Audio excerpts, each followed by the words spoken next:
उस एक को साध लेना चाहिए जिस एक को साध लेने से हमें सभी का पूजन करने का फल प्राप्त हो जाए। लेकिन वो एक कौन है?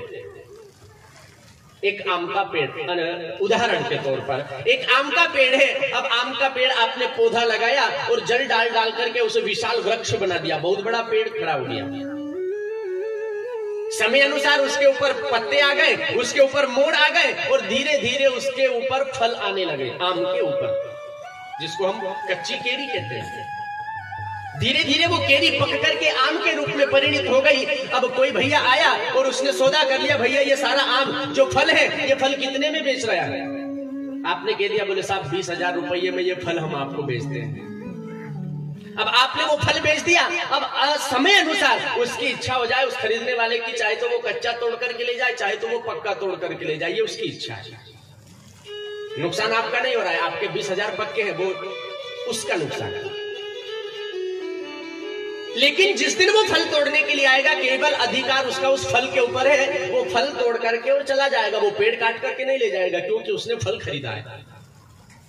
और यदि वो आपसे कह देता कि साहब ये पूरा पेड़ बेचना है, कितने में बेचते हो, सौदा कर लो, और आपने कह दिया साहब ये पूरा हम पेड़ आपको 30,000 में बेचते हैं, आपने 30,000 में पूरा पेड़ बेच दिया, तो उसकी इच्छा हो तो वो फल तोड़ करके ले जाए, उसकी इच्छा हो तो वो डाली काट करके ले जाए, उसकी इच्छा हो तो वो पूरा पेड़ काट करके ले जाए, क्योंकि आपने पूरा बेच दिया है, आपका कोई अधिकार नहीं है। और यदि वो केवल लकड़ी खरीदता तो लकड़ी उसकी होती, केवल वो फल खरीदता तो फल उसका होता। लेकिन उसने सारा पेड़ खरीद लिया तो वो सारा पेड़, पत्ते, फल, डाली सब कुछ उसी का है। तो उस एक को हम पकड़ ले तो फल भी हमारे होंगे, पत्ते भी हमारे होंगे, डालियां भी हमारी होंगी, फूल भी हमारे होंगे। लेकिन वो एक कौन है? एक बार क्या हुआ, एक राजा, ध्यान दीजिए, एक राजा जिसके राज्य में उसके घर कोई संतान नहीं थी, वो बेटा नहीं हुआ उसे।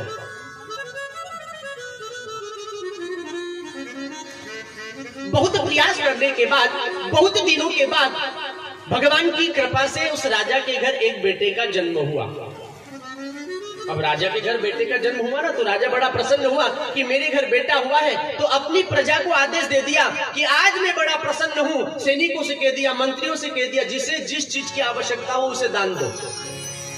अब प्रजा ने सुना कि राजा आज दान दे रहा है, तो प्रजा जो गांव के लोग थे दौड़ करके आए। कोई कह रहा है महाराज मुझे हाथी दे दो, कोई कह रहा है मुझे घोड़ा दे दो, मुझे रथ दे दो, मुझे 1 बीघा जमीन दे दो, मुझे घर दे दो। जिस चीज की जिसे आवश्यकता थी वो मांग रहा है। राजा ने कह दिया एक बार में जो मांगेगा उसे दे दिया जाए।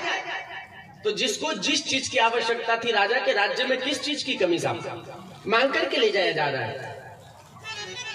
इतने में क्या हुआ, वही एक संत जी आए। संत जी ने देखा कि आज राजा के दरबार में बड़ी भीड़ लगी है, क्या बात, मुझे चल करके देखना चाहिए। तो राजा के दरबार में संत जी पहुंचे। एक भैया से पूछ लिया, भैया ये भीड़ क्यों लगी है? बोले महाराज आज राजा के घर एक बेटा हुआ है, बड़ा प्रसन्न है, जिसे जो चाहिए वो मांगो वो दे देता है। और आज राजा ने घोषणा कर दी है कि जिसे जो चाहिए वो मांगेगा मैं उसे दे दूंगा। आपको भी 2-5 बीघा जमीन चाहिए तो मांग लो, आश्रम बना लेना। राजा ने कहा मैं मांगूंगा, दे देगा? बोले हाँ ठीक है, मैं जाता हूँ राजा के पास। संत जी पहुंचे राजा के पास। राजा बड़ा प्रसन्न है क्योंकि आज पुत्र प्राप्त हुआ।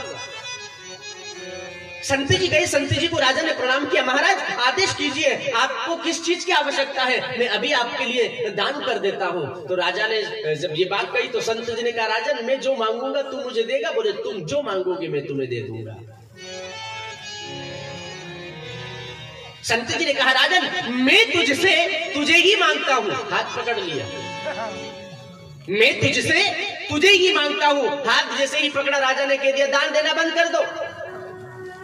सैनिकों ने कहा, महाराज कैसी बात करते हो, अभी तो आपने कहा दान दीजिए और आप कह रहे हो। बोले हाँ बंद कर दो, अभी तक ये सारा खजाना, ये सारा धन मेरा था, लेकिन संत जी ने मुझे मांग लिया तो मेरे साथ में ये सारा धन भी अब संत जी का हो गया है, मेरा कोई अधिकार नहीं है। लेकिन वो एक है कौन सा? उस एक को किसको मांग लो जो सभी चीज हमें प्राप्त हो जाए। मुखिया मुख से चाहिए खान पान को एक। किसी घर में कोई मुखिया हो जिसकी सारे घर के ऊपर सत्ता चलती हो, और आप उससे कह दो कि साहब हमें 20,000 रुपये चाहिए, और मुखिया ने यदि कह दिया तो किसी की ताकत है कि घर वाला मना कर दे, क्योंकि मुखिया ने कह दिया। तो वो मुखिया कौन है साहब? समझने का विषय। आप लोग स्कूल में पढ़ने के लिए गए, स्कूल में हम पढ़ने के लिए गए तो स्कूल में हमें अध्यापक मार साहब पढ़ाते हैं सबसे पहले एक, गणित के अंदर गिनती में एक। मदन दादा आज एक नहीं पढ़ाया जाता है, आज के इस जमाने में वन पढ़ाया जाता है, वन, एक नहीं।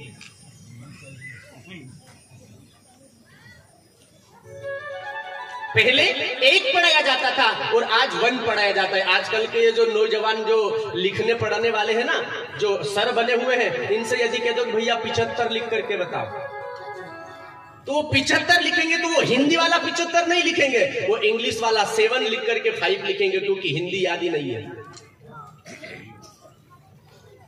हम लोग हिंदू हैं लेकिन हमें हमारी हिंदी ही नहीं याद है।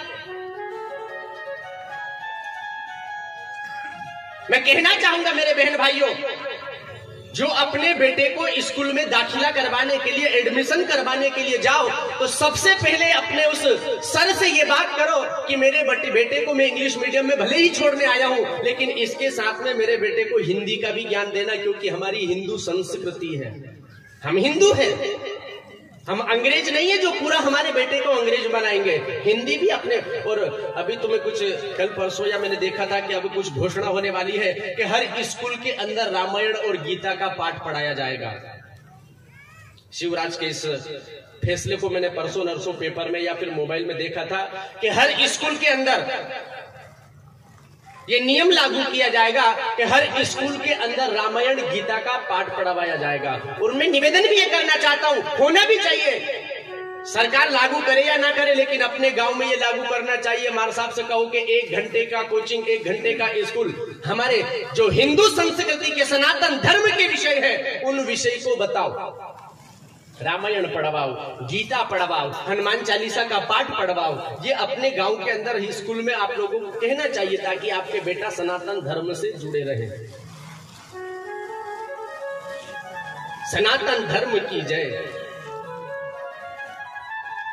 हम लोग गाते हैं, बोलते हैं सनातन धर्म की जय हो, लेकिन हम लोग सनातन धर्म की रक्षा नहीं करते। हम सनातन धर्म को बर्बाद करने पर तुले हैं, हम सनातन धर्म की ओर आगे नहीं बढ़ते और जयकारा लगाते सनातन धर्म की जय। आदरणीय हमारे बागेश्वर धाम धीरेन्द्र कृष्ण शास्त्री, जिसका आज बड़ा साहब, जिधर देखो उधर धीरेन्द्र कृष्ण शास्त्री है, जिधर देखो उधर टीवी पर, मोबाइल पर, यूट्यूब पर, फेसबुक पर धीरेन्द्र कृष्ण शास्त्री। ऐसा क्या गलत कर दिया उस व्यक्ति ने जो उसके ऊपर लोग, मीडिया लोग और अन्यत्र लोग उसकी टांग पकड़ करके खींचने लग गए? किया तो हमारे सनातन धर्म के लिए ही। अरे वो तांत्रिक है, चाहे वो जादू टोने वाले हो, वो बात एक अलग है, पर वो अपने हिंदू संस्कृति को जगाने के लिए, सनातन धर्म के लिए कदम तो उठा रहे। और मैं आप लोगों को कहना चाहूंगा मेरे बहन भाइयों, सनातन धर्म की जब बात आए, सनातन धर्म के लिए यदि लड़ने के लिए आगे बढ़ना पड़े तो हमें मुड़कर के पीछे नहीं देखना चाहिए। और सनातन धर्म को बढ़ाने के लिए जो संत मुनि महात्मा लोग आगे बढ़ रहे हैं, उनका सहयोग कर करके हमें सनातन धर्म की रक्षा करना चाहिए और सनातन धर्म की ओर आगे बढ़ना चाहिए। लेकिन हम लोग खुद पीछे हट जाते हैं। मैं देख रहा हूं, टीवी देखता हूं, मोबाइल में, यूट्यूब पर देखता हूं, तो हमारे ही सनातन धर्म के लोग धीरेन्द्र कृष्ण शास्त्री के ऊपर उंगली उठा रहे हैं। उन्हें जादू टोना नहीं, अरे वो जादू टोना कर रहे तो तेरे बाप का क्या जा रहा है? लेकिन वो अपने सनातन के लिए बात तो कर रहे हैं, अपने हिंदू धर्म के लिए बात तो कर रहे हैं, अपने हिंदू धर्म के लिए लोगों को जागरूक तो कर रहे हैं। जो हमारे हिंदू लोग थे और वो अन्यत्र धर्म में जो चले गए थे, उन्हें वापस हिंदू धर्म में लाने का काम तो कर रहे हैं। तुझसे नहीं बनता तो कम से कम तू एक साथ तो दे दे, उनके पीछे डंडा लेकर के खड़ा तो हो जा। लेकिन हम लोग ही सनातन धर्म पर जो आगे बढ़ता है, सनातन धर्म को जो आगे बढ़ाने की कोशिश करता है, हम हिंदू ही उसका पैर पकड़ करके उसे पछाड़ देते हैं। ये हमारे हिंदू की संस्कृति है साहब। देखो आप फेसबुक पर सनातन धर्म के लिए जब धीरेन्द्र कृष्ण शास्त्री ने ये बीड़ा उठाया ना, तो फेसबुक के ऊपर सनातन धर्म में उस धीरेन्द्र कृष्ण शास्त्री का सहयोग देने वाले 40 करोड़ लोग फेसबुक पर उनकी कमेंट कर रहे हैं, फेसबुक पर उनके लिए साथ में खड़े हैं कि हम सनातन धर्म के लिए आपके साथ। और बड़े बड़े कथाकार, मैं तो साहब छोटा सा नेक आपकी इधर उधर गांव में जी पहचानने वाले, ज्यादा बड़ी पोस्ट भी नहीं, ज्यादा इधर उधर जाया भी नहीं करता हूं, लेकिन बड़े बड़े कथाकार जिनका नाम अंतरराष्ट्रीय में जुड़ा हुआ है, ऐसे बड़े बड़े कथाकार भी धीरेन्द्र कृष्ण शास्त्री का समर्थन कर रहे हैं। तो मैं कहना चाहूंगा मेरे बहन भाइयों, जितने लोग भी ये स्क्रीन टच वाला मोबाइल चलाते हैं, आज ही अपने घर जाकर के फेसबुक चलाने वाले फेसबुक पर, यूट्यूब चलाने वाले यूट्यूब पर, व्हाट्सएप चलाने वाले व्हाट्सएप पर आदरणीय धीरेन्द्र कृष्ण शास्त्री के समर्थन में एक पोस्ट जरूर डालना फेसबुक पर। सनातन धर्म के लिए जिन्होंने जिम्मेदारी उठाई है, उनके समर्थन में आगे बढ़े। यदि हम अपने धर्म के लिए आगे बढ़ेंगे तो धर्म हमारी रक्षा करेगा, धर्मः रक्षति रक्षता। और यदि हम सनातन धर्म की रक्षा से पीछे हट गए तो हमारी भी रक्षा होने वाली नहीं है। वो दिन दूर नहीं है कि हम लोगों को गुलाम बनना पड़ेगा। आज यदि हमारा दुर्भाग्य है जो हमने सनातनियों का साथ नहीं दिया, तो हमें वो दिन ज्यादा दूर नहीं है कि हमें वापस गुलाम बन करके जीना पड़ेगा। और जीना पड़ेगा साहब, लग रहा है ऐसी स्थिति है, क्योंकि मैं खुद देख रहा हूं फेसबुक पर मैंने एक वीडियो डाल दिया।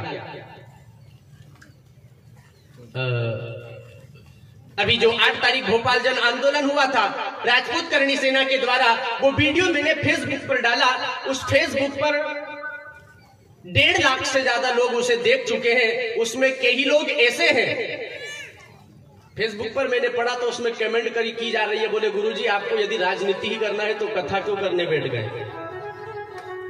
गुरुजी आपको यदि इन लोगों का समर्थन ही करना है तो फिर ये कथा का ढोंग क्यों करने बैठ गए?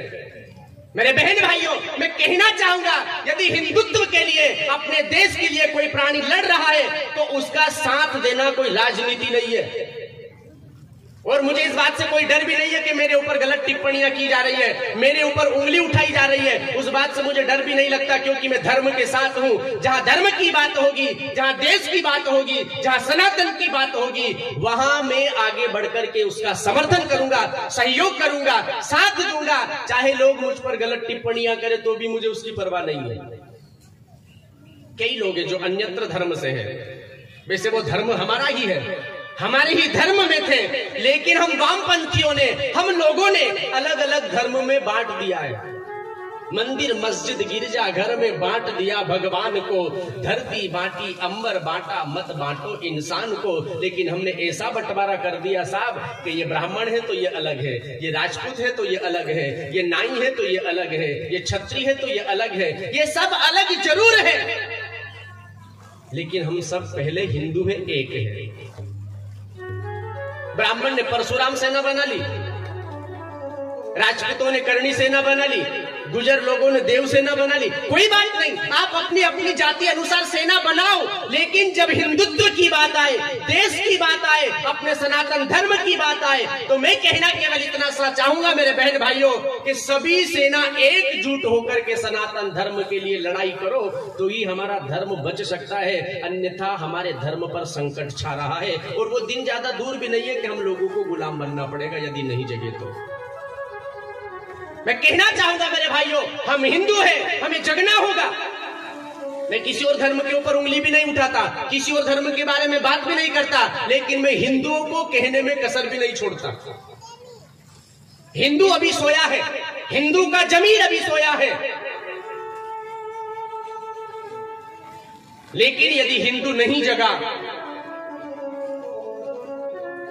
हिंदू में यदि एकता नहीं आई, और एक बात ध्यान रखना, एक पेड़ है, वो है पेड़ हिंदू का।